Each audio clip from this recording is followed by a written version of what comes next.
Hi and welcome to this video. In this video, we'll find out how to delete preview files in Premiere to fix issues when the timeline fails to display the video preview. To do that, you can delete the render files within Premiere or by navigating to the folder where they are saved and deleting them from that location.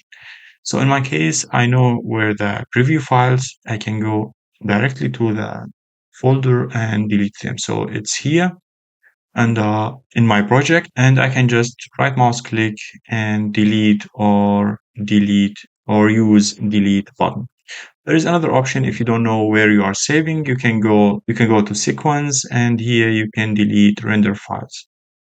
Or you can find where you saved your files by going to project, settings, and then scratch disk. And here you will find where your app is saving the rendered file or the preview files. That's all for today. Hope I helped you.